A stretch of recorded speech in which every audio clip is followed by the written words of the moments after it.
to set up some screen sharing first of all. So now I think that you can see my screen.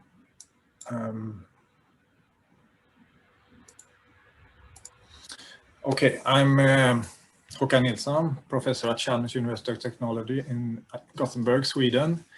I'm going to give a training on rotating machinery here today. And I should mention first of all that we have some contributions as well to this, not to the training exactly perhaps, but to the codes that I'm going to present today and what we're using when we are studying rotating machinery. And first of all is Martin Baudouin, who is one of the developers of a very important functionality in Foam Extend that we're using, which is the GDI interface. He's also with us here today, so maybe you can say hi, Martin, and show your face. Hello, everybody. So Martin will be helping me out here to look at the questions and also to maybe also answer some questions as well, if you go into some detailed questions about the GDI interface and so on. Maurice Page was also one of our collaboration partners many years ago when we had a machinery working group. So she had done a lot of contributions as well. And of course, Herb Yasak, who is the main developer of the Foam Extend branch of OpenFOAM. So, but first I should mention which version we're using in this training, and it is basically Foam Extend, but we have done some modifications very lately, so therefore we have another version that we're using for this particular training, which is Turbo Working Group version of Foam Extend 4.1 next release, which is also called 5.0, which in this case, this version you can download at this link here at SourceForge under a project called Turbo Work Group. Those developments are aimed to be added to Foam Extend, but also we are going to supply some additional features for the ESI version of OpenFOAM. So here you have some instructions how to download and compile them. Actually, there may be some line missing here, so you should you just download and compile it as usual. You just use this git clone and take the branch turbo wg experimental. I should also say now that you have these slides are made available for you as under handouts, and also the cases that I will be running here, they are already also at a link in the handouts. Now that link doesn't work for me directly, so I had to copy paste it and download it with wget. But those cases have been run there, so even if you don't have the exact same version installed, then you can still visualize the results if you would like to. The revision I have used in the slides here is the one that you see here. Actually, in on this computer, I have a slightly newer revision, and it works for that one as well. So you're sure exactly which revision I'm using.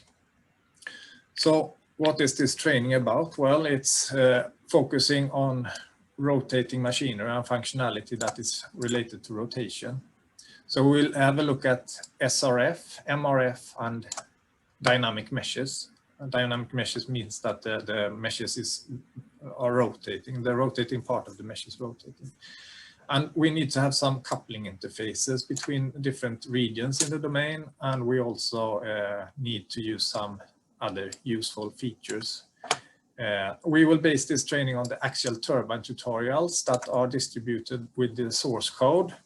But we will have a look at all the details in order to how to set up simulations and some particular tricks that you can use to make sure that everything works as it should.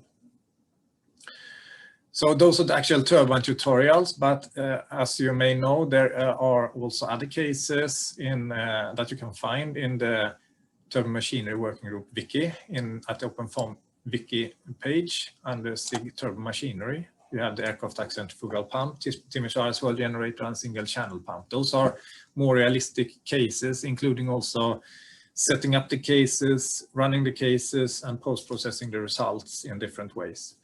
The axial turbine cases are set up with similar settings to run much faster, to show you how to do those kind of simulations. And then you should be easily able to do the other kinds of simulations as well.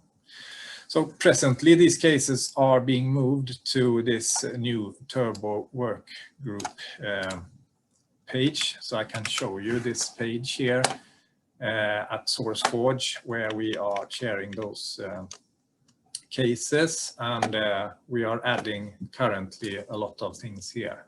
You have a wiki here as well that you can see some updates and so on that we are doing in this particular branch.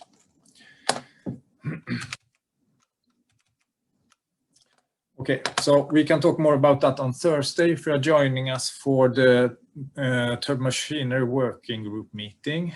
So I should take up this again here. If you go to the workshop homepage, let's see here, I cannot move this. Okay. If we go to the workshop homepage and the main page, at the bottom of the main page, you have this BOF and work group and special interest groups link. If you go there, you have birds of a feather sessions and so on. You have a link here to an external site where I have added a work group meeting on turbo machinery. And if anyone is interested to have any other kind of work group meeting or birds of a feather session, you can just enter details in this form down here, and then it will automatically appear in this table as well.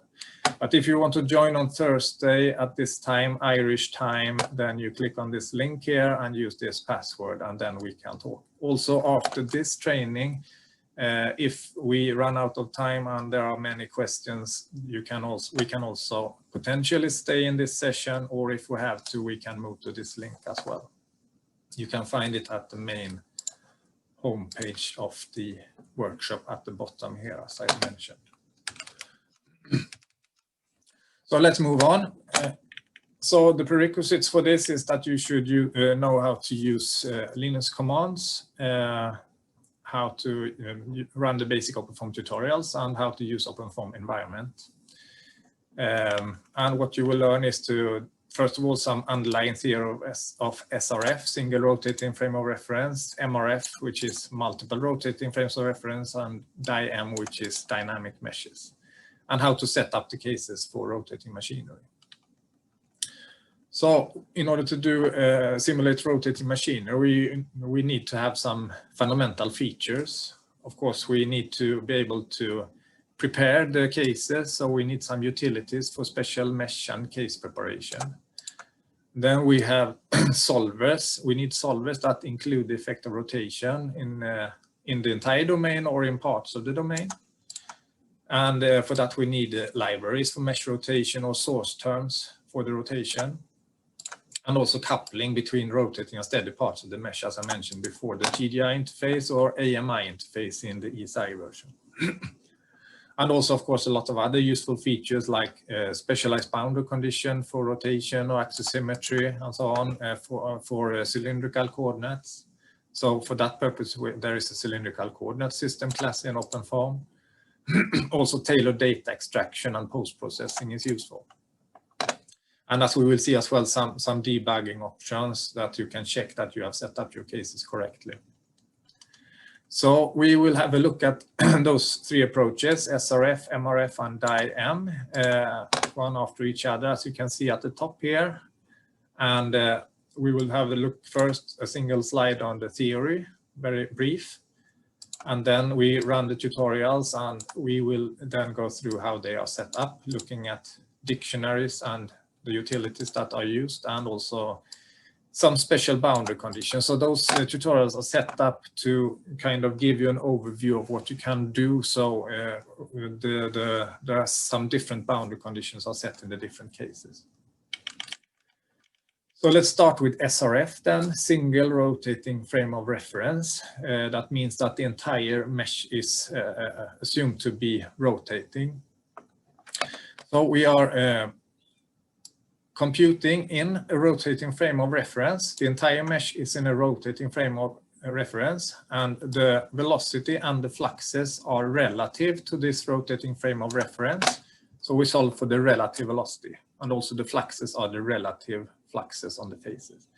We use Cartesian components, so we don't use cylindrical components, but it's the regular Cartesian components. So with these assumptions, we end up with additional terms in the momentum equation, Coriolis and centrifugal terms. Those are added as source terms in the momentum equation. Here we see an example of the laminar version of the momentum equation where we have the Coriolis term and the centrifugal term here. And you can see in this equation that you have subscript r on the velocity, meaning that it's the relative velocity. So this is relative to the rotation. It is as if you are following the rotation and that velocity you get. So this relative velocity is the inertial or absolute velocity minus the solid body rotation. You can find the derivation of this in the OpenFOAM wiki if you are interested. So it means that we need a rotational speed. In the equations we have an omega. This omega, it's a vector, so we need the value and the direction, the axis of rotation, and also we compute the relative velocity. That's the main difference really between this and any other regular, like this. This is a solver for steady state flow, so this would be then the difference between this solver and the simple form solver. So the solver is called simple SRF form. So it's basically the simple form solver with those additional source terms.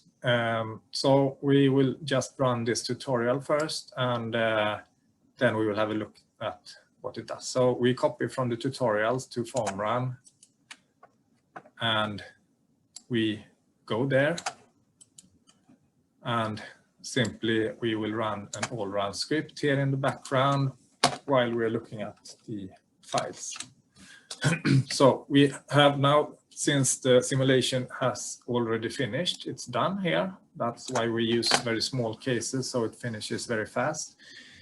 And we can see that we get, we start at the 0 time and we finish at time 60 here.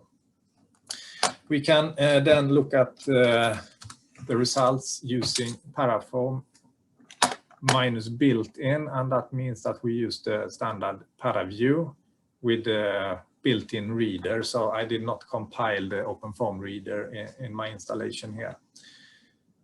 Okay, so we simply import this case here, and it looks a bit strange. This is just the flow passage between two blades. So we have the pressure side on this side of the domain, and we have the suction side on this side of the domain. If we want to visualize this nicer, you can press Control Space in ParaView, and you can type angular periodic filter, and you pick that one, and you set 72 degrees here in the Properties tab, and also axis Z, and apply. That will copy the domain into the entire 360 degrees, because there are 1, 2, 3, 4, 5 blades, 5 blade passages. Okay, now as you can see here, it looks a bit strange that we have these sharp edges here, but that is mostly because we are showing the point values of pressure, and ParaView does not interpolate over those copies of the computational domain as we just did here with this angular periodic filter. So therefore we get this sudden jump here. So it can usually be better to show the cell values. That is a bit smoother here, and that shows more the representation in OpenFOAM. Of course, the mesh is extremely coarse here, so you should not expect to have any good results. Also, the geometry is a bit simplified, so to say. Okay. So basically what we have is this case here. We have 5 blades, and we have flow between the blades. We have an inlet at the top, which is called RU inlet, an outlet, RU outlet. RU stands for runner. You have the RU blade and RU hub and RU shroud. And also we have the cyclic conditions here on both sides, on top of the, before the leading edge and after the trailing edge. So the inlet, the runner inlet, has an axial relative inlet velocity. So we set that on the parameter UREL, or the variable UREL. So if we look in the 0 directory, we have UREL. And that is what we're computing, since I said before that we are solving for the relative velocity. You actually have a UABS as well here, but that is generated by the solver as an additional output if you want to look at it. So that is actually not solved for in this case. On the cyclic, RU cyclic 1 and RU cyclic 2, those are using not the cyclic GDI interface. They are cyclic. In this case, they are using the cyclic GDI interface. We will later see how to use the regular cyclic condition. So for this particular case, we're using the cyclic GDI interface. On the blade and hub, we have 0 relative velocity, because the relative velocity is what we experience as we follow the rotation of the runner. So therefore it should be 0 relative velocity. The RU shroud, that is the outer wall here, has a 0 absolute velocity. So for that we need to set that the relative velocity is counter-rotating. Since we are setting up the boundary condition for the relative velocity, we need to set a counter-rotating boundary condition for the relative velocity on the shroud. The runner outlet has an inlet-outlet condition, so it is set up so that you do not have any flow back into the domain at the outlet. Okay, so we have an AllRun script here, which basically starts by a mesh generation part here and some manipulation of the mesh. This all part is the mesh generation, so that we have some mesh. This could be exchanged with any kind of mesh generation, as long as you make sure that you have set up zones appropriately, as I will talk about later. We also need to have a 0 directory, and in this case there is 0 original that is distributed with the original code, so we have to copy that first, and then we simply run the application, which is found in the control dictionary, which is then a simple SRF form. And we also use some debug switch here to say we want to have some additional information about the GDI interpolation, as we will see later on. Later on, we also run the application foam calc and give the output to a log file and calculate the cylindrical components of the absolute velocity and the cylindrical components of the relative velocity. Also, we touch a form file here for Paraview to easily start it. If we don't start it with this Paraform minus built-in, we just start Paraview, then we can still just open this axial turbine srf.foam file. And here you have some instructions as well to use this angular periodic filter to copy all the blade passages, as we have seen before. So we have mesh generation, create some zones, and those are actually GDI zones, which are necessary for parallel simulations. Martin has to correct me if I'm wrong, that maybe some things have changed recently, so it is not necessary anymore, but I think it is. Yeah, it's all fine. Sorry? It's all fine. Yeah, okay. And we run the simple SRF form solver, and we do some post-processing. So the mesh basically, as we could see here, is generated with M4, a scripting language that reads a block mesh dict.m4 file and transforms that into a block mesh file that block mesh can read, so that it is possible to generate this kind of more complex mesh. I'm not going to go into all the details here. You can read them yourself later on if you're interested and try to understand that script. But basically, you only need to have a mesh. So that's all we're concerned about. Then we created GDI zones by this set minus batch set batch GDI. And we convert the sets to zones using the no flip map to not change the area vectors on the faces. So if we look at this file, we see that this set batch DDI, it will create a phase set from a zone called RU cyclic 1 zone. It will be called RU cyclic 1 zone from the patch to phase, meaning we take the phases on the patch RU cyclic 1 and put them in a zone with that name. But that will be a phase set, and also one for RU cyclic 2, also a phase set. So this will create a phase set then in constant polymesh sets. You have those sets here, those are phase sets. We need to transform them to zones. And that we do with the sets to zones minus no flip map. That was done in the AllRun script. And then we end up with phase zones. So in constant polymesh phase zones, we then end up with, it says here, 2 phase zones, and the first one is RU cyclic 1 zone, and the second one is RU cyclic 2 zone. As you can see here, we don't see the numbers of the labels because I have binary format, which is something that I suggest that you should always use to make sure that you don't get in the truncation. It's much faster to read and write, and well, everything is much better, except that you cannot read the values. But you can use form convert, at least in the ESI version, to convert to some ASCII format if you would like to look at the numbers. But usually you don't want to look at the numbers anyway. So that means that we now have 2 phase zones of those 2 zones, and that is necessary because when we run in parallel, we need to specify those global phase zones. All the GDI interfaces have to be added here as a list of those zones for all the GDI interfaces. So you have to make sure that they are, you always do this. You just don't have to think about it, just do it. And then everything will be taken care of for you. Also, those phase zones will be available in ParaView in the VTK directory.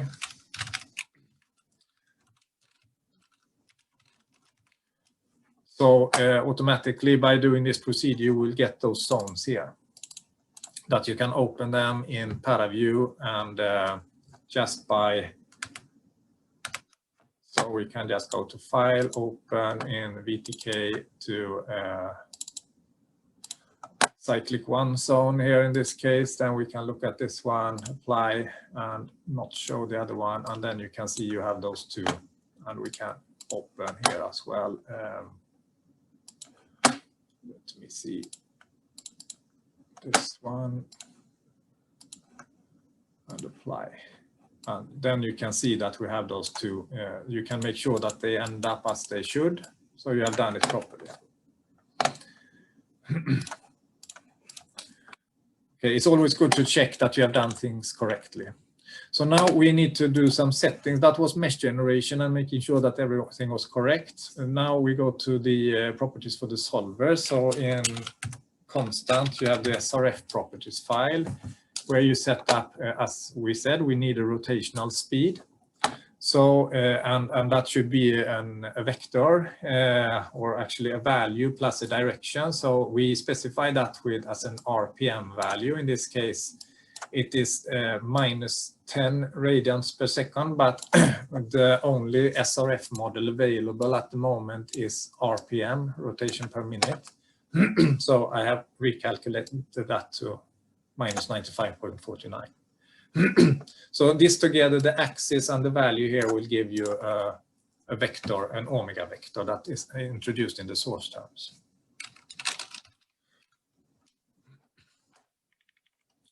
Okay, we also need some boundary conditions for the relative velocity, so we can have a look in the 0 directory at the URL.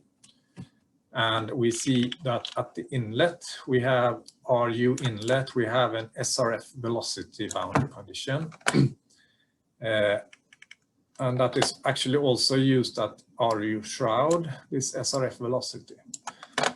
And we have some instructions here in the slides here that RU inlet with SRF velocity has an inlet value of 0, 0, -1. The main flow direction is in the -1 Z direction. We say relative no, and no means that the inlet value is applied as it is given here, the inlet value here. It means that this is a file for URL, so it means that URL will give the value, get the value of the inlet value as we have up here, if you say no. And then here we also have a value uniform 0, 0, 0. This is just for Paraform, so we can visualize. If Paraform does not know how to evaluate this SRF velocity boundary condition, it will pick up this value instead and visualize with that. We have on the shroud, we would like to have a counter-rotating velocity. So we can also use SRF velocity. We set an inlet value of 0, 0, 0, and we say that it's counter-rotating. So yes means that it is actually the rotation is subtracted from the inlet value. So the relative velocity is the inlet value minus omega cross r. So it is the opposite rotational direction since we set the inlet value to 0, 0, 0. So inlet value doesn't really say that it should be used on a wall like we're using it here, but you can use it on a wall. It just sets velocities, so it's not a problem. Again, you have the value here at the end, uniform 0, 0, 0, just for Paraform. Okay, so we need to have some coupling as well. As you can see, we have coupling between the those cyclic GDIs. You have RU cyclic 1 and RU cyclic 2. And RU cyclic 1 should be coupled to RU cyclic 2, and we use the cyclic GDI for that. So in the time directory for the boundary condition, we only set this RU cyclic 1 and 2 to cyclic GDI, but we have to specify some more things in the constant polymesh boundary file. We have to define how those should work. So for RU cyclic 1 and RU cyclic 2, we have cyclic GDI again and the regular number of phases and start phase. We have to specify that for RU cyclic 1, the shadow patch is RU cyclic 2, and that this belongs to the RU cyclic 1 zone. Same zone as we specified before when we created the zones, if you remember. Bridge overlap false here means that the two sides must completely overlap when you are moving them to the opposite position, to the other cyclic patch. If they don't, then the code will complain and stop. So you should always try to run your cases with the bridge overlap to false, unless you really know what you're doing. So please always use false unless you're really sure that you can use true. In some cases you have to use true, and that is if you have perhaps a small phase somewhere that does not have a neighbor in this GDI coupling. But then you should be aware of this because that phase will be transformed into a slip boundary condition. Okay, so we also need to specify the rotation axis because this is a cyclic condition, so the patches need to rotate about an axis to move to the other patch. So the rotation axis in our case is the Z axis, and we rotate 72 degrees, as you saw, since we have 5 blades. And separation offset if you have some translational periodicity. Okay. And we have already seen in the time directory that we have this cyclic GDI for all the variables. So epsilon k, nu t, all of them should have cyclic GDI. So now, if you remember, in the AllRun script we had this debug switches GDI interpolation equal to 1, and that means that we are actually checking some things with this in the log file. So we get a log simple SRF form file, and first of all, we see some of the settings in the beginning of this file here for the FV schemes file, and then for FV solution, just as information how you started the simulation. And then actually the simulation starts here with simple SRF form, and you see also the debug switches here. So if we go here to the beginning after the created mesh for time 0, it initialized the GDI interpolator between the master and shadow patches for those two patches that are coupled, as we just saw before. Then we can get some evaluation of the GDI weighting factors. And we see that we have no non-overlapping phases for the GDI patches, which it should be. So here you can check that they will actually match, and then everything should be fine. You also get the largest slave weighting factor, and so on. Those values should be small. Something that is a correction here. So those values should be small. Okay. We also have in the control dict, you have function objects. So in control dict in system,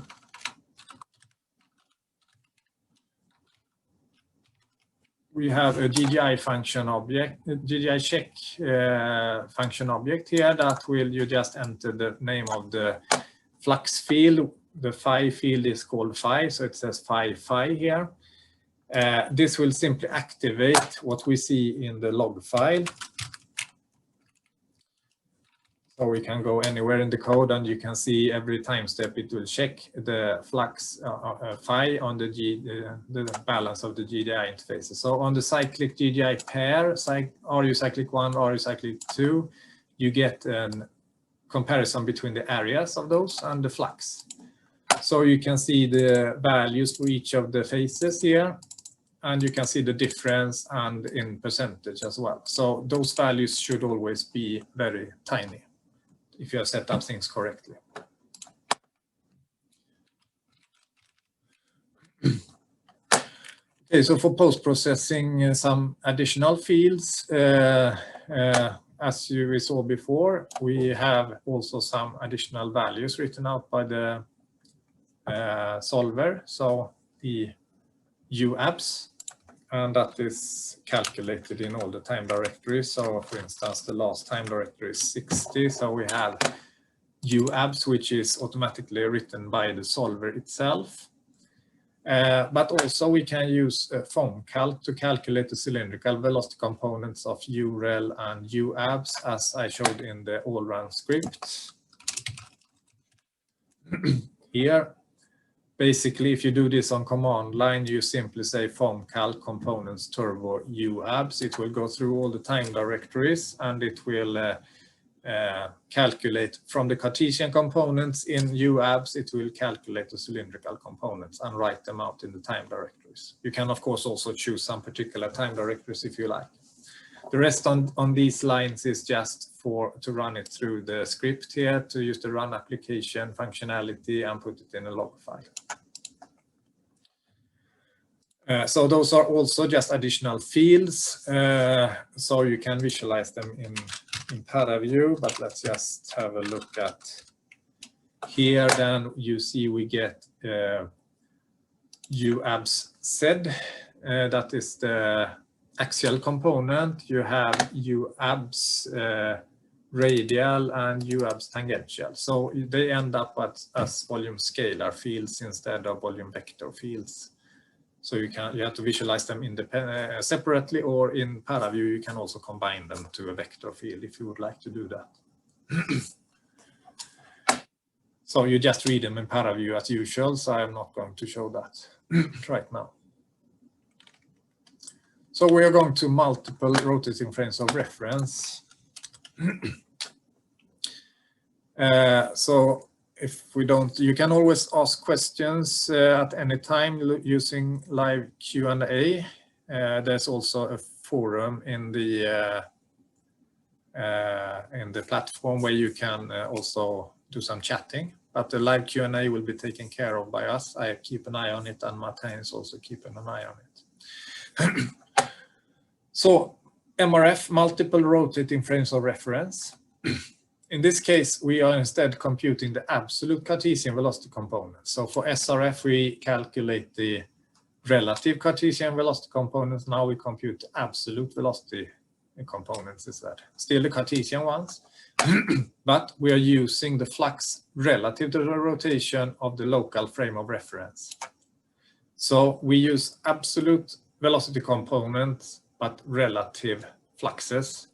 So in SRF, we used relative for both velocity and fluxes. So here we are calculating the absolute velocity.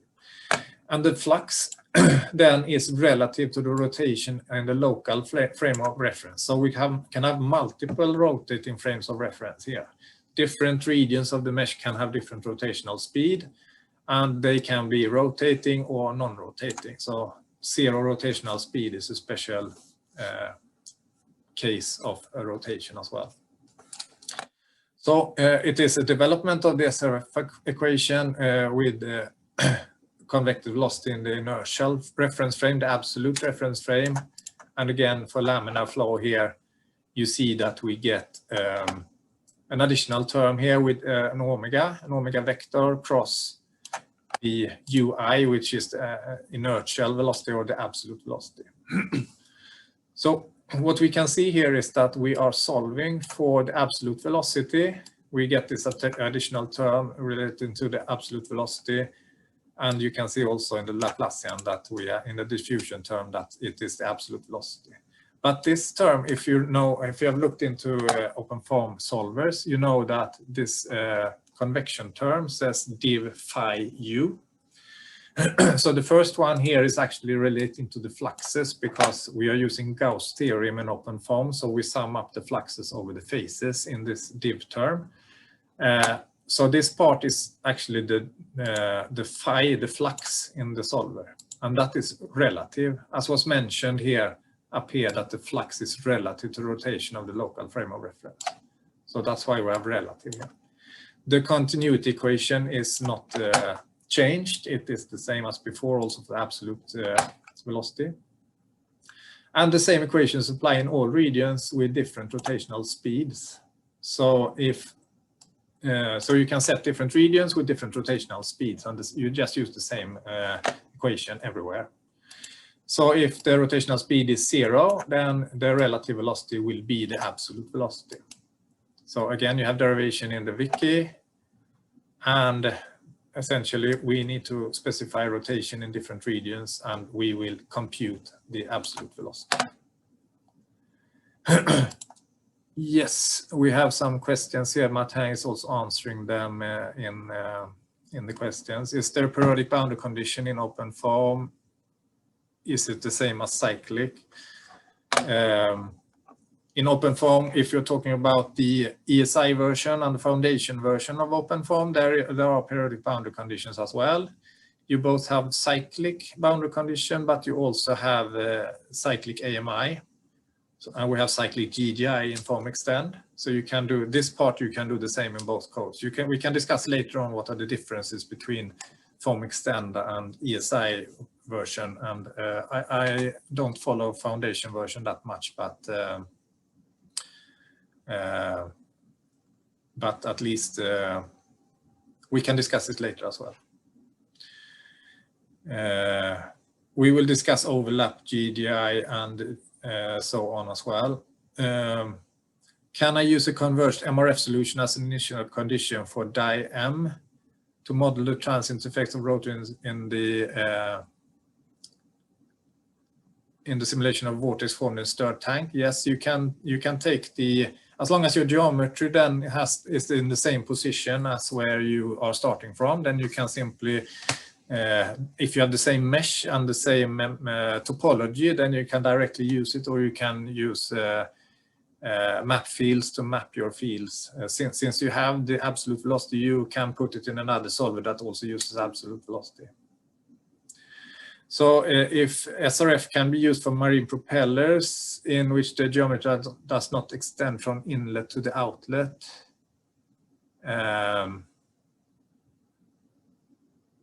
I am not sure exactly what you mean by the geometry is not extending from inlet to outlet. You don't have to have, like in the actual turbine case, the hub is going all the way from the inlet to the outlet, but that is not necessary. For SRF, it's absolutely necessary that your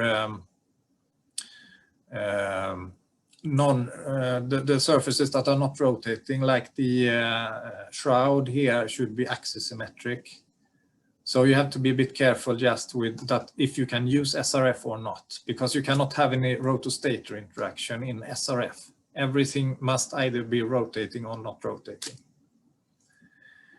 How friendly is MRF with two-phase Euler form from OpenFOAM 7?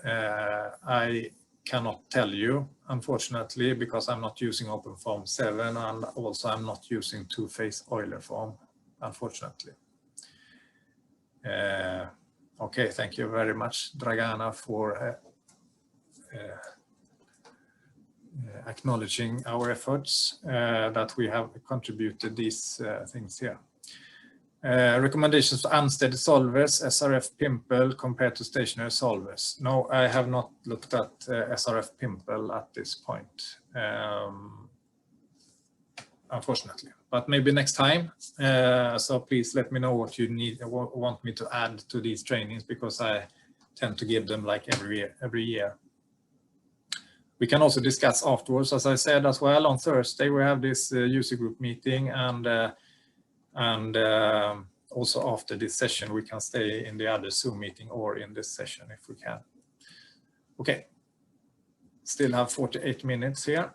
I think we should manage. Thank you for the questions. It's really nice. You're supposed to ask questions. It's a training, so it's not like just a presentation. You're supposed to learn things here. So if you have any questions, please ask.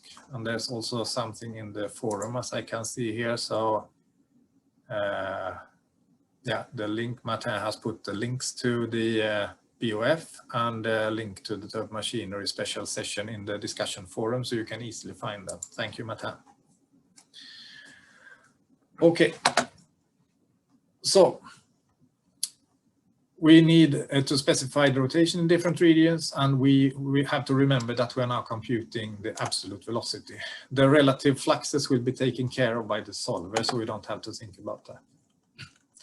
So there are two different tutorials for MRF here, so we are going to run them. And so they are both axial turbine. They are using MRF, and one of them will then couple the different regions with a regular GDI interface, and the other one will couple the regions with a mixing plane interface, which is, well, it has been around for a number of years actually, but I can say that we are presently working, Martin is working on the mixing plane, but we have a collaboration where we're trying to improve the mixing plane and make it easy to use and give better results. This is only available in Form Extend, so it's not in the ESI version, to my knowledge at least.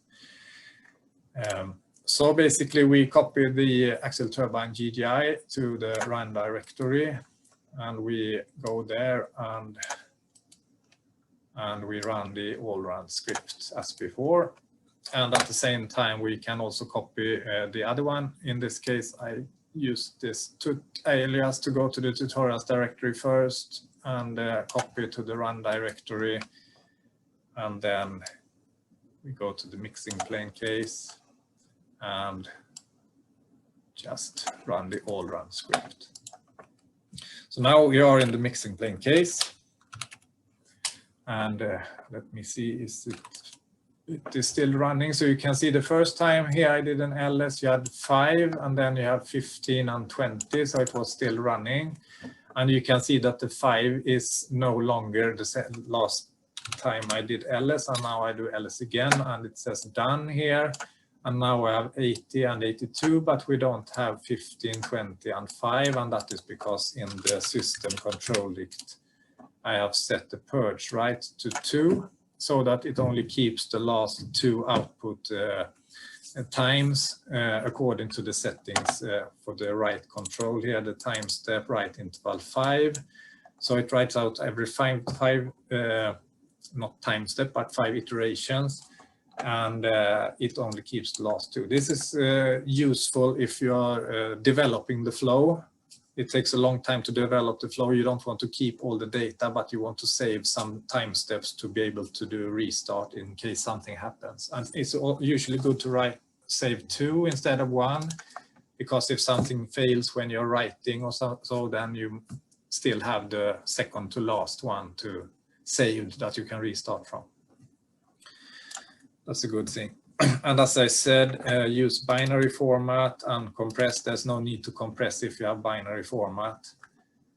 And actually those time format and time precision are not really valid if you use the binary format.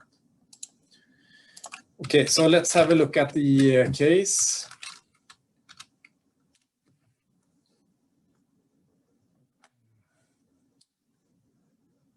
Okay, here, the results rather. So this is the result. So now in this case we have 3 regions. Here's one region. This is with guide vanes. So we have an inlet region here. From the inlet we have an inlet region, and then we have some guide vanes between 2 blades here as well. Also we have 5 blades in the guide vane region, so we can easily post-process these results with the same periodicity and paraview.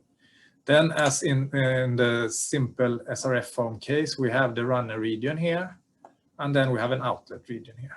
And as you can see, the 3 regions are not connected. They are, I moved this runner region slightly so you can see that they are not connected.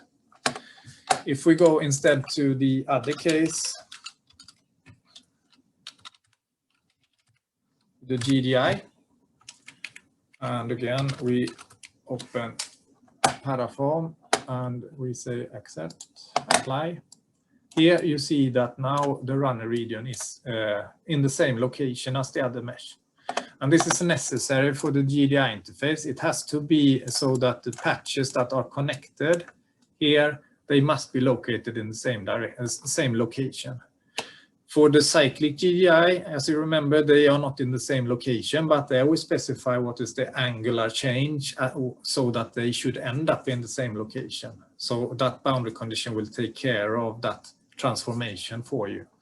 For the regular GDI, there is no transformation. The 2 patches must be in the same location. So therefore, we have to have the mesh like this for the GDI interface. But for the mixing plane interface, they can be in any position in the tangential direction, because the mixing plane will take care of the transfer of information there by doing a circumferential average of the values. And it also means that for mixing plane, you don't need to have the same number of blades in the guide vane passage and the runner passage, while you have to have the same number of blades in the GDI case. So also in this case, for the GDI case, you will get some effects from the runner blade. So if we look at the outlet here, you see it's not tangential, it's not axisymmetric. If we look at the with a mixing plane, you see that we get an axisymmetric outlet. So it means that due to this circumferential average, you get no wakes after the runner blades in the mixing plane case, but in the GDI case you get wakes. But you should be aware that those wakes are not physical. They are wakes, but they are not going in the right direction because it is transported in the incorrect way. So you can still use this as an initial condition for an unsteady simulation, as was asked before. Yes, we can use these results as an initialization for unsteady simulations. And if you look at engineering quantities like the efficiency and so on, then you get quite good results most of the time with this MRF, which is called frozen rotor because the rotor is frozen. It will not move. It's always in the same position. You just add different source terms in different regions. But be aware that the wakes are not actually correct. And it's a steady state simulation. You get fixed wakes in those positions. Okay, let's have a look. And for these cases, of course, you can use the angular periodic filter as well. 72 degrees, Z-axis, apply, and you get the full geometry, and you can manipulate the bound, whatever you want to show here. So I will keep this like it is here because we're going to have a look at something more for this particular case. So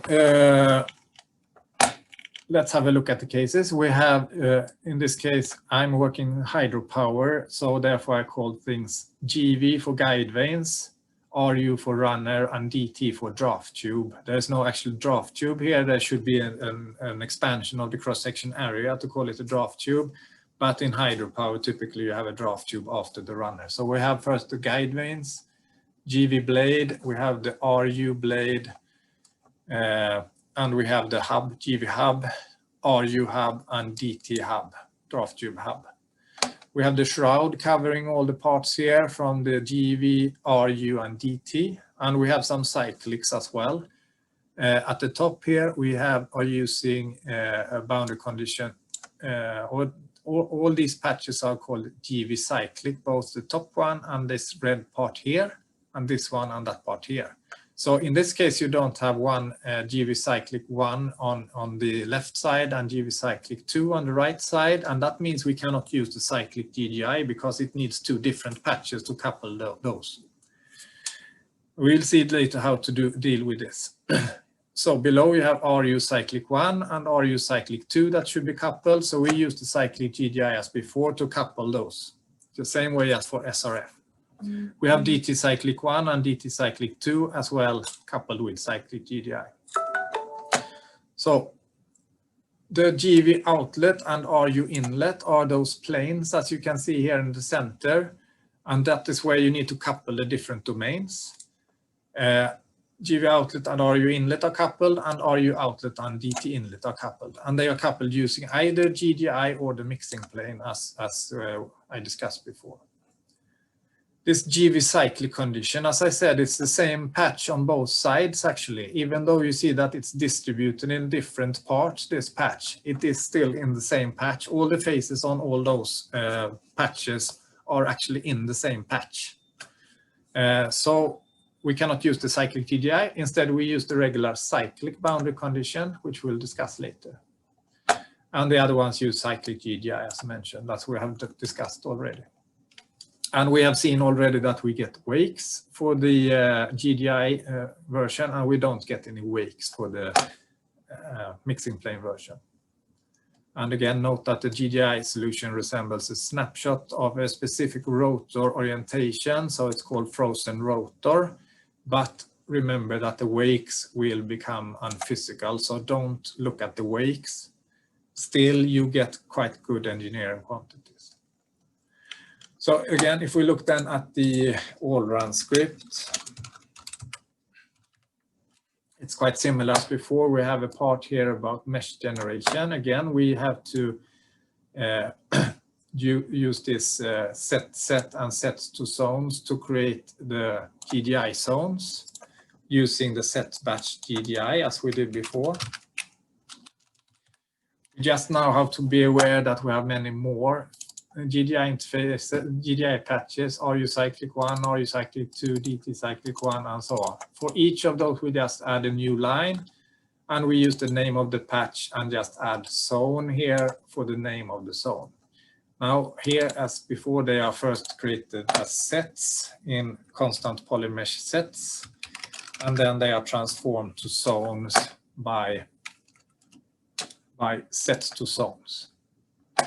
We copy the 0 original to 0. We run the application. We use run application. So this will pick up from the control dictionary in system control dict.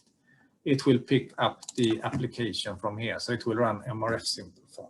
I didn't show this for SRF, a simple SRF form before, but it is the same. Also here we have some debug switches. We can use the GGI interpolation equal to 1 as before, and also we have cyclic equal to 1, because now we have also cyclic interfaces, as we will have a look at later. We also calculate the cylindrical components of the absolute velocity. For this solver, the absolute velocity is the regular velocity, which we call U. And also we are given by the solver the relative velocity. It also calculates that for us, so we can also calculate the cylindrical components of the relative velocity as we did before. And we create a form file for visualization. I have a question. If the blade shape in a turbo machine doesn't match with its cyclic pair, after considering the angle, how can we solve it? I think it has to. I don't know about this NASA R037 or R037. As Martin says here, the cyclic interface requires conformal patches so that the geometry of one cyclic patch that should be connected to another cyclic patch. When you have done the transformation according to your setting in the boundary file with the axis of rotation and the degrees it should be rotated, it must end up exactly on top of the other one geometrically. But as Martin also says that you don't have to have a conformal mesh, of course, that the mesh distribution on that can differ. So that it doesn't need to be conformal. But I guess in some cases, like in the Francis 99 case, which is a Francis turbine, they have splitter blades. So every second blade is shorter than the other every second blades. In that case, we actually have to include 2 blades in that simulation, because that is the periodicity of the geometry.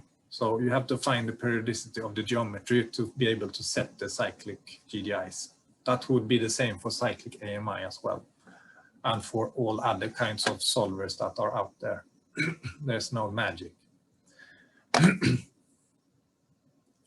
Yeah, so we went through the AllRun script already, but for post-processing, we calculate the cylindrical velocity components, but also actually we run a turbo performance function object in the system control dict file. So if we just go to the end here, we see that we use a turbo performance function object, which you can find online, and you can plug it into your form extend solver, even to your ESI solver. But in this particular release that I showed before, we have added this to the code, so you have it by default.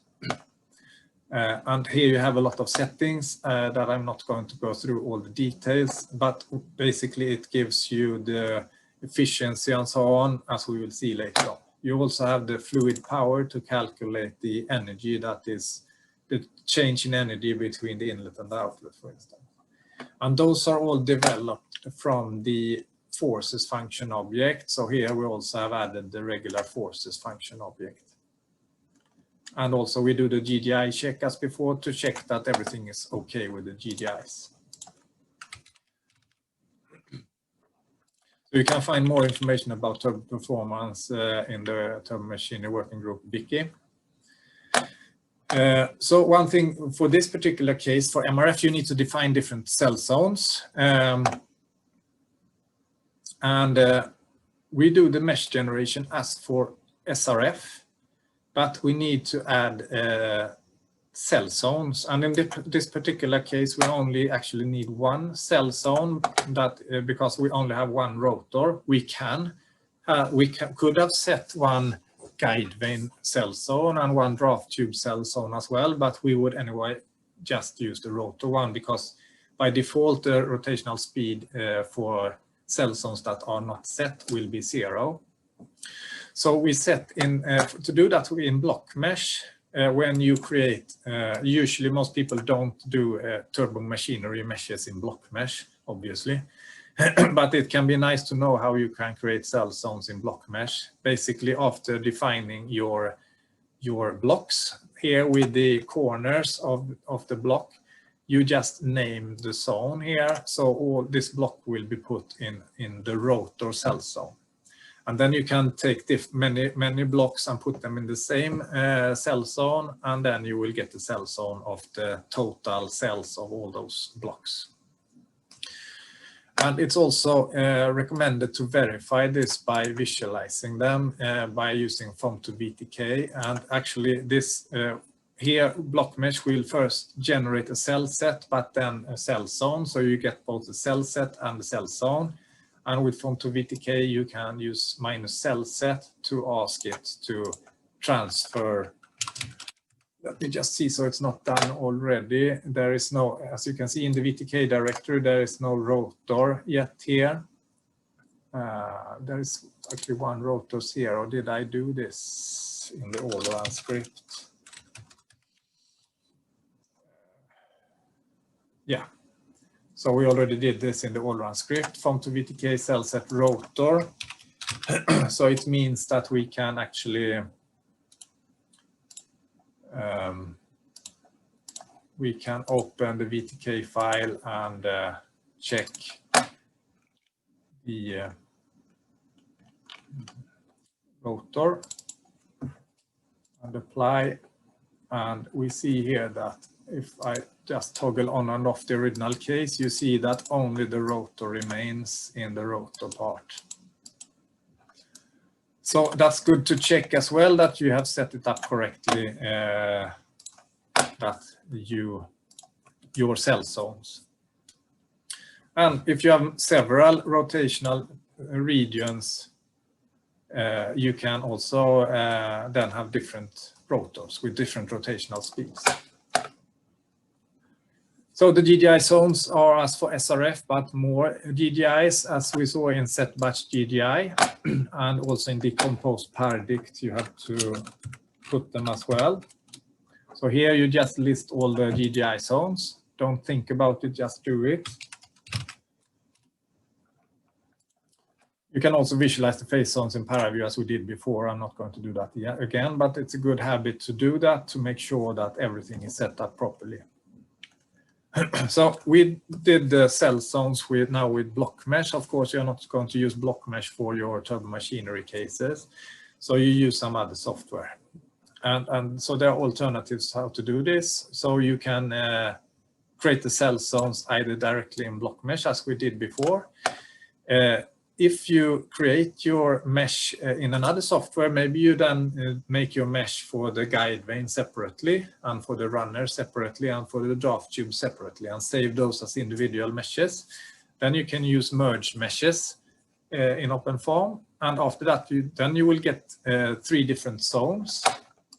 Actually, we can, if we run check mesh on a case like this, you can see that we have number of regions here. It says number of regions is 3.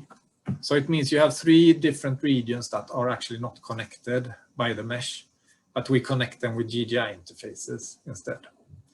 So you can do the same by generating those 3 regions with any meshing software, and just use merge meshes to merge them into one case. And you don't have to stitch them together so that they become one region, but they can be in different regions. And then you can use region cell sets. So from those regions you can get cell sets, and then you get use sets to zones, and minus no flip map as before. And then you get your cell zones from this procedure. Or you can, and then they will be called region 0, region 1, and so on, but you can rename them later on just in the files. So basically you end up with, in constant polymesh in the cell zones, you end up here, in this case we have one cell zone, it says here, which is named rotor, and it is a cell zone, and it is the cell labels of this list here, which is in binary format, and I don't care the labels, but there are 2,366 cells in this case. So if I want to rename this, I can simply change the name here to something else. You just have to make sure that you use the same name everywhere else when you are using that cell zone in the setup. Another way is to use the cell set utility, and you can use a cell source called cylinder to cell. There are many cell sources. So cell set with the cylinder to cell source, where you specify a region where that all the cells inside the cylinder should be added to a zone, or to set actually, since it's cell set. And then so first you create a set from these, and then you convert those sets to zones. Minus no flip map as always. You can also do it, as I mentioned, in the third-party mesh generation. You can, if you output it in Fluent format, you use Fluent 3D Mesh to form. So in some cases, you can actually directly in the original software where you make the mesh, you can specify your zones, and Fluent 3D Mesh to form will also create the zones for you automatically. Just check after you have converted if you get the zones or not. If you get them, then it's fine. You can visualize them in Paraform and see that it looks okay. If it looks okay, then everything is fine. Okay, you've got about 25 minutes remaining. Thank you. Okay, so we need to, for each zone in the constant polymesh cell zones, we only have rotor in this case, we need to specify the rotation of that. So in constant, actually in the MRF zones file, we need to specify that for our rotor here, we have one zone and one MRF zone, and that is named rotor, and we need to specify an origin, axis, and omega of the rotation of that, still minus 10 radians per second. So in this case, you specify 2 radians per second. And we need to specify some non-rotating patches. And those are the patches that are not following the rotation of the domain, but is in this, they are in this rotor cell zone. They belong to that cell zone, but they should not have a velocity that follows the rotation. So the shroud should not have follow the rotation. It should have a counter, like for SRF, it should have an opposite rotational direction. And now recently as well, you also have to add all the GDI interfaces that belong to that particular region. This is a new addition recently, if you have looked at this before. Okay, inlet boundary condition, we have another option which is called swirl inlet velocity. You set that for the velocity, so you specify an axis origin and then an axial velocity, radial velocity, tangential velocity to set that boundary condition, if you would like. The value here is just for Paraform as before, if Paraform cannot evaluate the boundary condition. So let's not go to the file and look at that, you can do that yourself. As I mentioned, for this case, we have also cyclic conditions for non-planar patches. And so we need to specify in constant polymesh boundary file for the GV cyclic. Here, you know that we have many phases in the GV cyclic that were on both sides of the cyclic. So we don't have 2 patches that should be coupled. We only have 1 patch where some phases should be coupled. So this cyclic interface must be conformal. It means that the mesh distribution on both sides of the cyclic have to be exactly the same. And also that it requires a particular ordering of the phases. So it is very tricky to use this. It is advised that you use the cyclic GDI interface. I have just put this cyclic condition here as an example that you can use it if you like. This is for non-planar patches, so that you specify actually the rotational axis, center, and rotational angle. If you have planar patches, then you don't have to include this information. It will be calculated automatically for you, but that will only work for planar patches. It is very tricky to use the cyclic conditions, so use cyclic GDI instead. And then for the field files, you simply say cyclic in that case, in the time directories. You can also, with this debug switches cyclic equal to 1, you also get some output in the log file. So, and also it writes out the half 0 phases and half 1 phases. So it will distribute, half of the phases in this patch will belong to one side and half will belong to the other one. They will be written to different files here, half 0 phases and half 1 phases in the VTK directory. So you can visualize them and see if they actually, if it turned out the way you wanted it to be.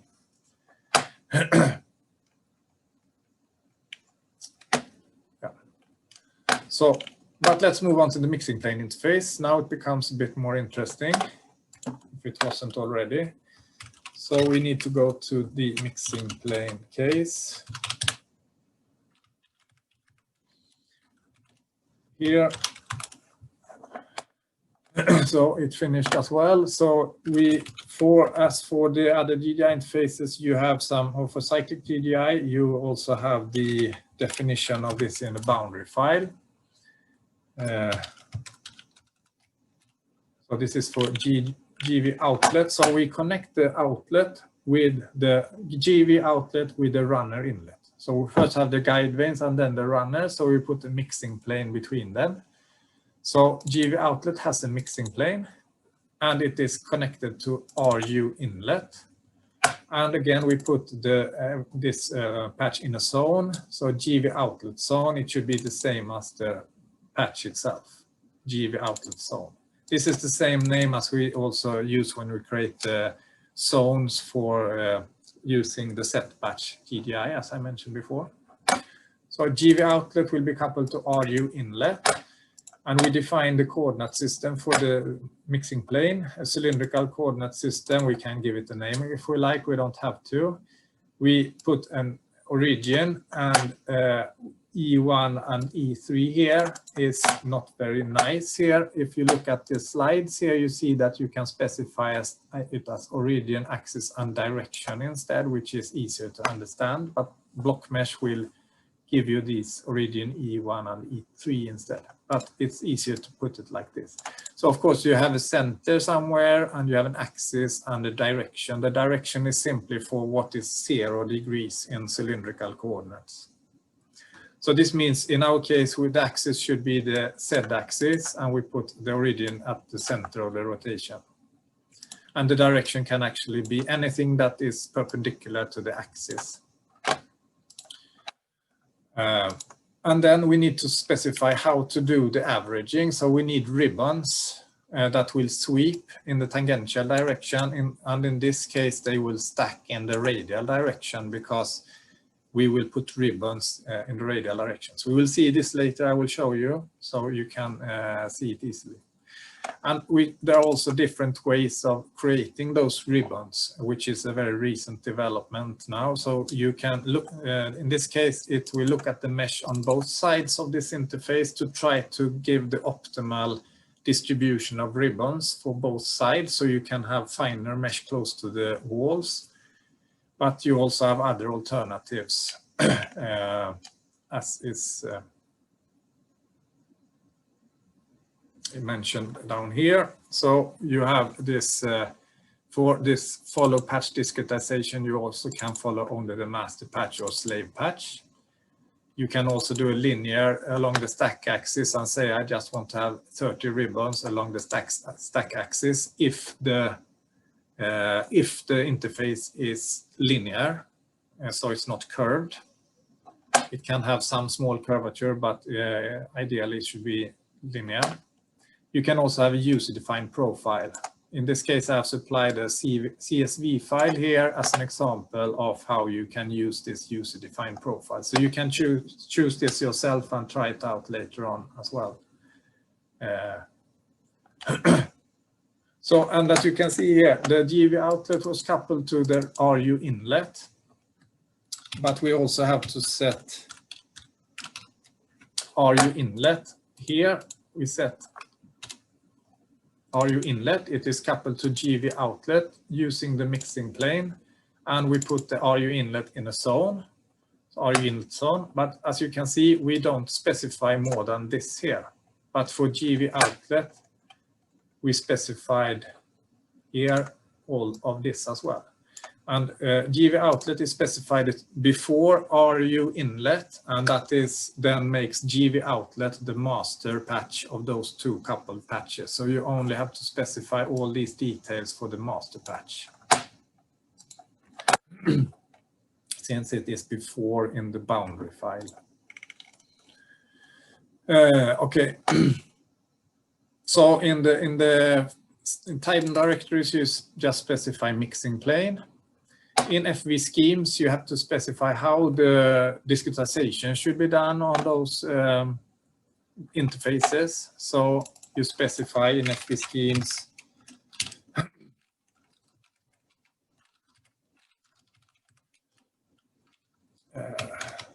And here for the mixing plane, we use by default area averaging, for U area averaging, P area averaging, K and epsilon flux averaging. So typically when you have a transported variable, you should use flux averaging and otherwise use area averaging. Ideally, the tangential velocity component should also be flux average, but since it's a vector, we can only set one value here. This is something that is work in progress, that hopefully we will have more alternatives that can even further improve the results. We have in control dict, we have the mixing plane check function object. We have the GGI check function object as before, but also mixing plane check function object. And this one will write out mixing plane patches in local coordinates as VTK files, also some raw profile points as VTK, and also CSV files, and both in local and global coordinates, and also feature edges as VTK. So in the VTK directory, you can see that we have a lot of files here that belong to the mixing plane. So that's very nice. We can then, see, this is the mixing plane here. We can simply open here from the VTK directory. Where am I? I am in the VTK directory already. We find the one that is called feature edges here. This is GV outlet to runner inlet feature edges. Apply and open RU outlet to DT inlet feature edges. And here you see the ribbons that was discussed before, that they have been created automatically for you to do an average. In each of those ribbons here, you do the averaging. So you can play yourself with the CSV file that is provided in the case and see how you can manipulate the distribution of those and how it affects your results. For this particular case, it doesn't matter so much, but for real cases, maybe it does. You can also look at some of the points and so on, but that we can discuss on Thursday more about this if you're joining us. Yeah, so you visualize like this. You can also visualize in cylindrical coordinates the master patch, the ribbon patch, and the shadow patch to make sure that they look nice like this, that they have to match. So the black mesh here is the ribbons, and the red and blue are the two sides of a mixing plane couple. We can discuss this more on Thursday also if you like. So make sure that they overlap, make sure that they are flat, no wrinkles or waviness. Make sure that the ribbons resolve both sides of the interface. This mixing plane check function object is then also giving you output here of the mixing plane pair GV outlet RU inlet. As for the GGI check, you get the values here of the fluxes and the difference also in percentage. So again, those values should be small, ideally even smaller than this, but this is good enough. So maybe we can find some better ways to do this in the future to get even better results. Okay, for the other interfaces, the slave interfaces, so to say, or shadow interfaces, you only specify the first time here.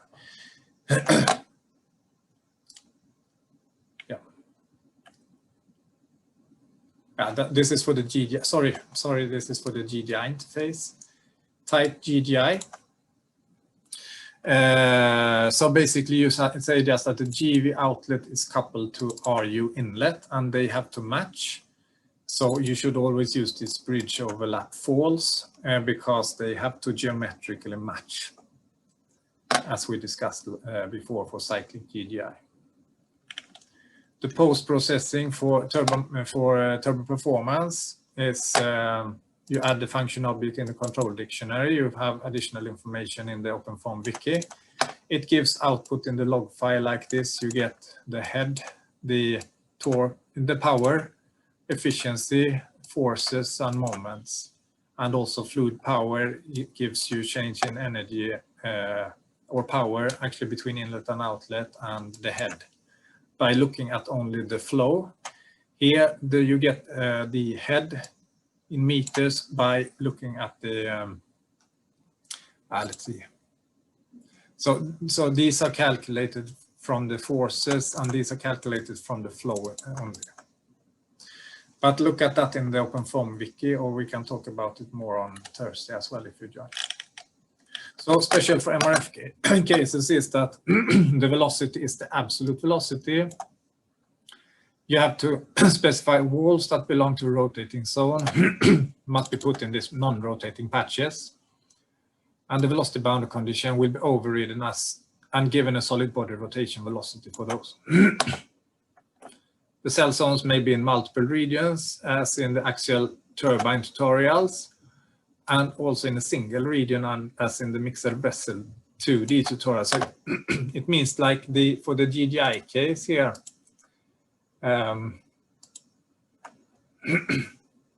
this is not the GGI case. This is the GGI case. So if we look at only one of them here, you can see this can actually be in only one zone, one region in the mesh. And instead of having coupling with GGI interfaces, you can have just regular coupling if you have a conformal mesh. You just have to make sure that the cell zones are set up correctly. But what is important is to always make sure that the interfaces between the zones are perfectly axisymmetric, because in the solver, it will actually subtract the rotational speed from the fluxes on the interfaces. And if you have different rotational speed on the two sides of a phase, what is the rotational speed that you should subtract then? You don't know because they are different. So then it's not okay unless the interface is axisymmetric, because then this rotational speed the flux due to the rotational speed will be 0 on both sides. So they should be axisymmetric.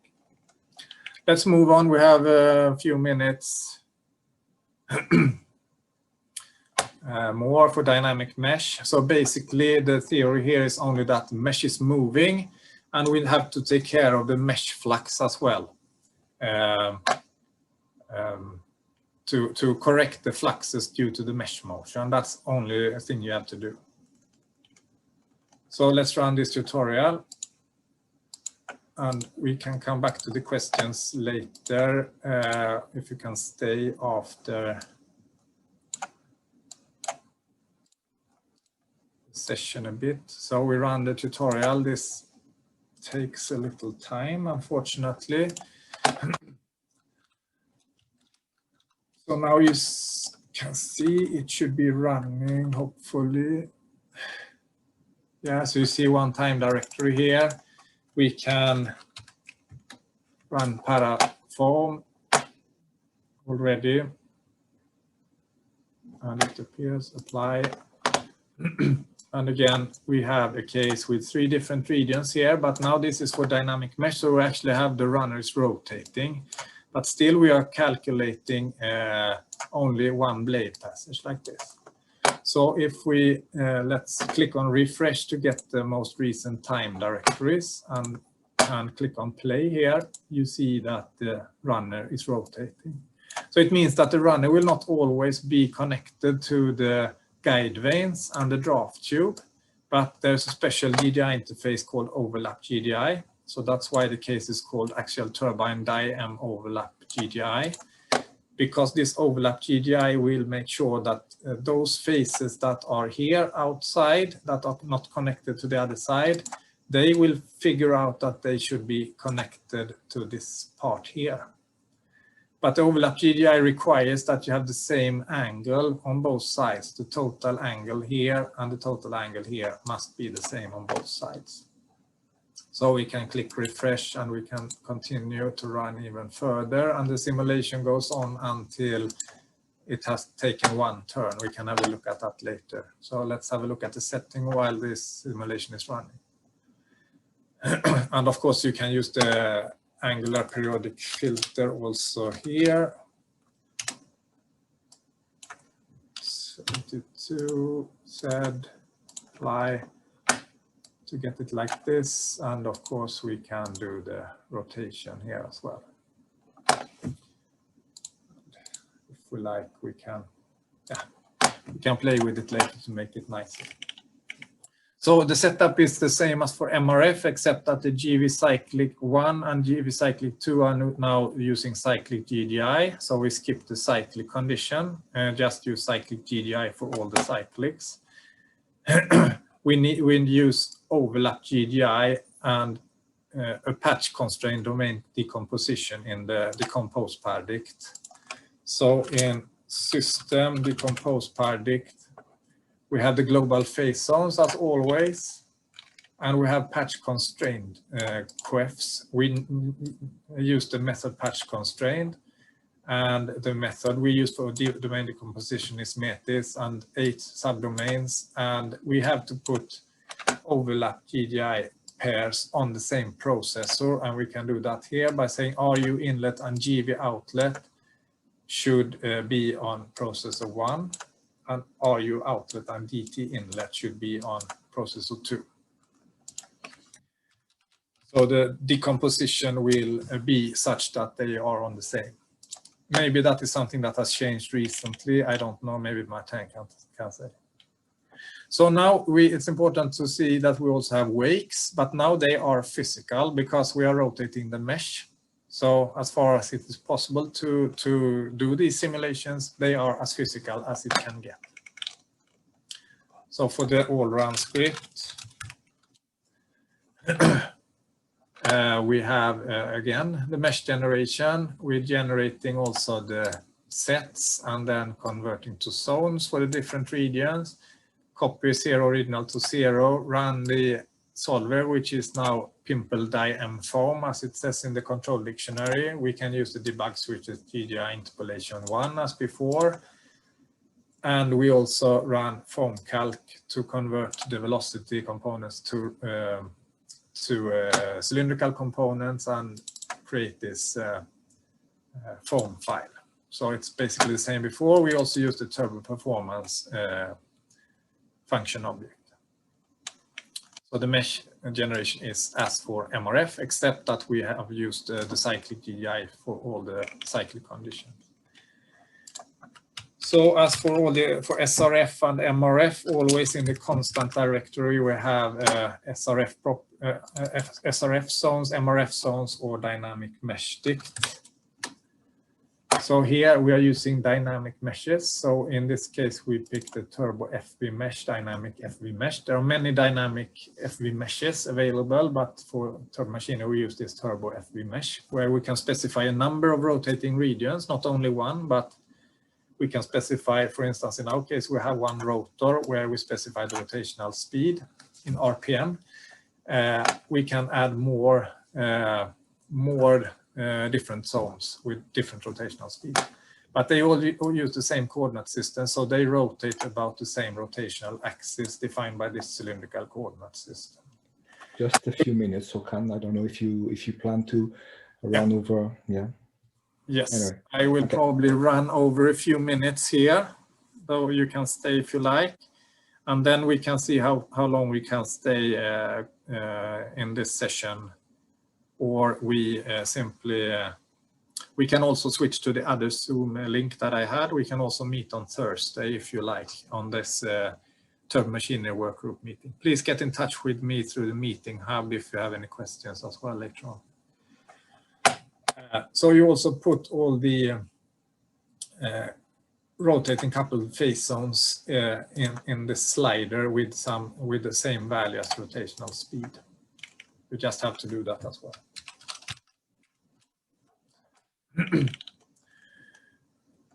So we also have a boundary condition which is called profile 1D fixed value that is added to this particular release. It is also something you can just download and use for other versions, where we use a CSV file in a file format called turbo CSV, where we interpolate in the radial direction. And well, for the velocity, we say we want to use the velocity part of this CSV file. We are not scaling. We set field scale factor to 1, and we use some dummy value for the for Paraform as before. So in this CSV file, axial turbine inlet BC CSV file, you specify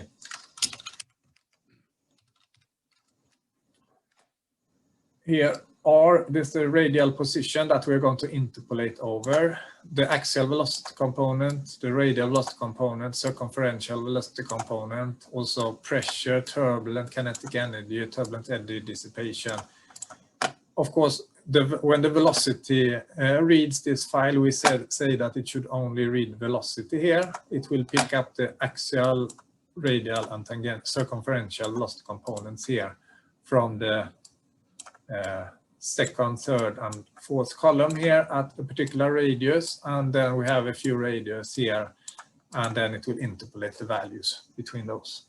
You have to cover the entire extent of the inlet here with those from 0.05 to 0.1 has to cover the entire extent of the inlet.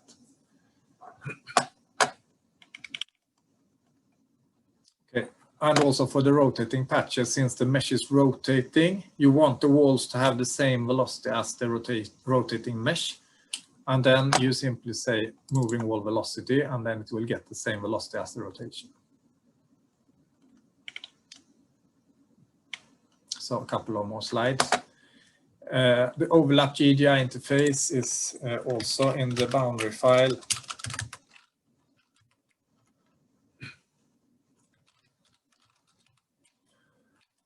Okay, so we have it here.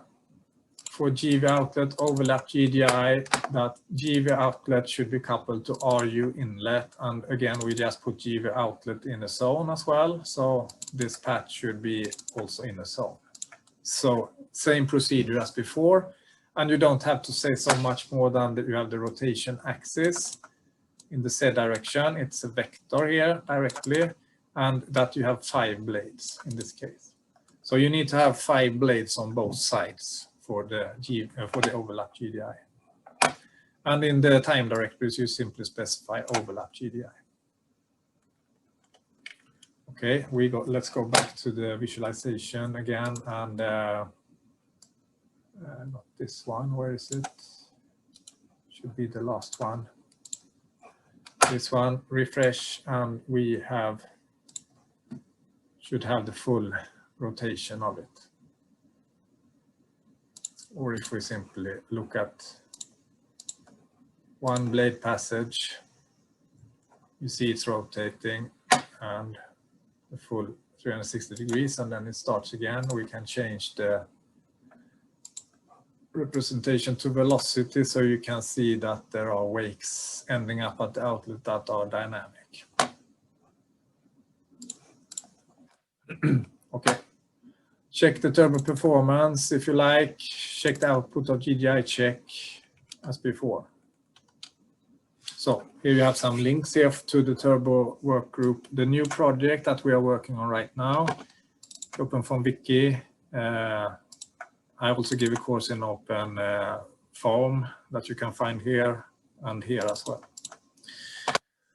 So sorry, I was not watching the questions that much, but I think we can stay a little while here. Yeah, maybe one question remaining from Rita Carvalho, which is, what is the best way to have a quarter of a rotation and then stop?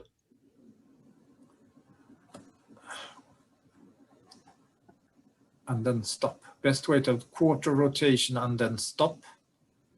Well, I guess you know the rotational speed, and then you need to simply run your simulation for that particular time. There is no way to say I want to run a quarter of rotation, because the runtime object is working with as the regular runtime object, just looking at time. It doesn't care about what it means in terms of rotation. I know that for internal combustion engines, they have defined a new runtime object for internal combustion engines that has to do with the stroke of the piston, so that they know at which angle or which position the piston is in. So we could potentially implement a new runtime object which would say which angle the runner is in, if we would like. But for now, you have to simply calculate how long you need to run a quarter of rotation, as far as I know. Do we have any more questions, Martin? No, most of them I've answered them. I took the liberty to answer them right away. Okay. And is there something particular that you would like to add? Not really. Basically, you showed some of the new stuff we have implemented for the mixing plane. One of the nice feature with the new CSV export is that you can try to build your own ribbon distribution yourself. Basically, like what you did, Håkan, as well. You took a MATLAB script to generate a new ribbon generation algorithm, and then to plug in that ribbon discretization inside the mixing plane. So using the user-defined ribbon generator, you can input your own ribbon distribution, and that's the whole purpose of exporting first the raw data for the CSV points, so that you can manipulate. You have access to the raw data from the master patch and from the shadow patch. So if you have if you have a very fancy algorithm to customize your ribbon distribution, then you can do it more easily now, because you can have access to the raw data. Yeah, so in this case, we have the discretization here, follow patch discretization, and the follow patch discretization params. We follow both patches here. It tries to use both sides of the interface to give the best ribbons. So let's just remove this here and add instead what we have here.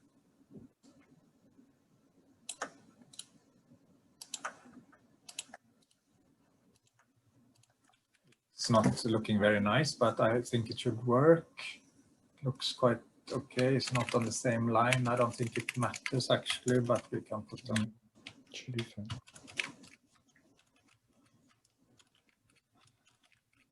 Oh. Yeah, I guess they should be on the same line.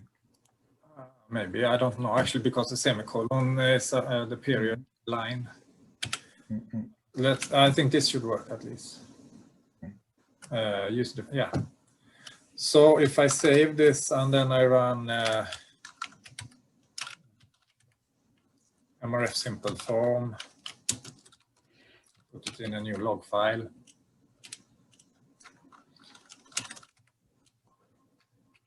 And so now I'm running it manually. I don't redo the meshing again. I don't run the AllRun script because it will override my change that I just did.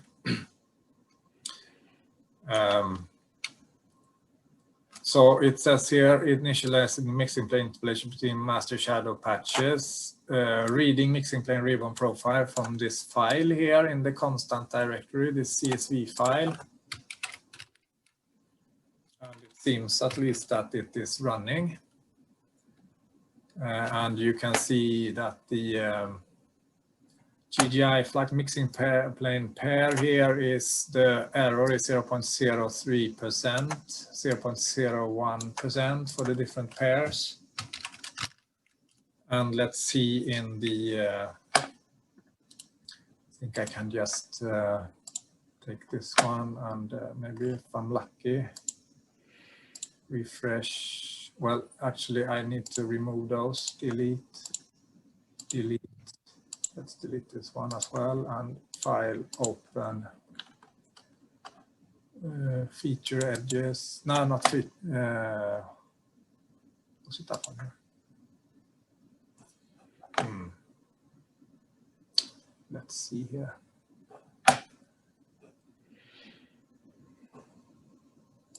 Did I do something wrong here?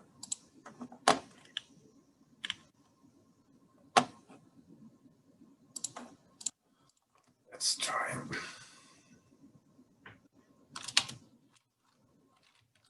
I don't know if they are.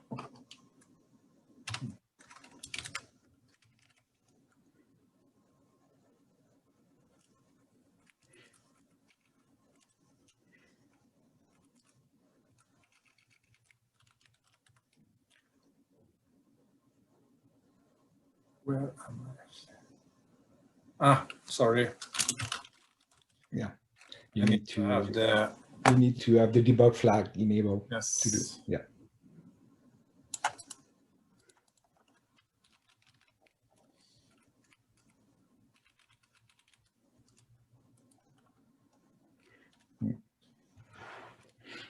Now, okay, so now we get new files here, and let's delete and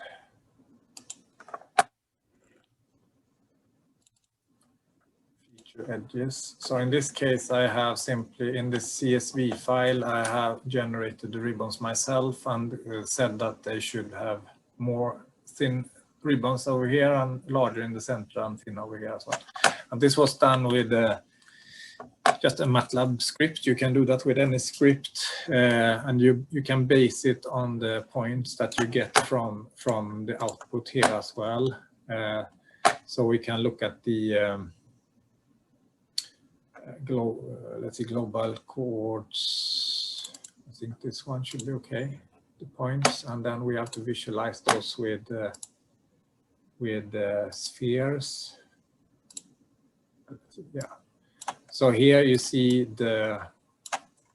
these are the points from the master side of the mesh that are have been collected. All the points along this line here have been put in the same position over here.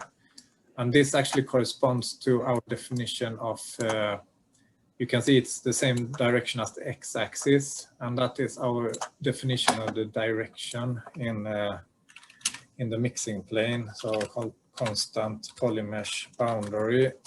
The direction here is the x-axis. This is the rotational direction, as you know. So this is what is called direction if you don't put E1. So x, all the points on the master side is put on the axis here. So you see that the ribbons do not follow those points in this particular case. But if we instead, if we would use the master patch as the source for the ribbons, then those lines would go through exactly those points. So this we can talk more about on Thursday if you're interested. There are several options how to do this. It can also be curved. It doesn't have to be flat. So we can show you examples of this if you like. But then you should provide this user-defined profile ideally. You can also use this what we used before, this follow patch discretization, as we did before, works as well if you have a good mesh. But if you don't have a good mesh, then you might have to do it yourself. Okay, I guess we're over time. So get in touch with me or Martin through the meeting hub. Remember to find us as well on Thursday. If you go to the workshop homepage, you find the link at the bottom, BOF, Workgroup and SIG, and then you go to this link here on that page. You have this birds of a feather and so on. Go to that link, and here you have a table of all the options that you can go to, which is currently only the turbo machinery working group on Thursday. This is during a session where we are networking. So you should have some time, and you just click here and you use this password to enter. So we have an hour there to discuss. This is just before the turbo machinery session on Thursday. Okay, thank you very much for listening, and thank you, Martin, for both helping me out here and also for all your great contributions for lots and lots of years. Really important contributions. Thank you. Things were not available before you started to do this, not in any version of OpenFOAM. So Form Extend was actually first with the GDI interfaces, and mixing plane is only in the GDI, only in the Form Extend version, or in this particular new Turbo Working Group version. So I'm very grateful to that. Thank you very much, Hakan. Enjoy the rest of your workshop. Okay, thank you. And I guess that the technical staff will help me close the session. Thank you. Bye. Right.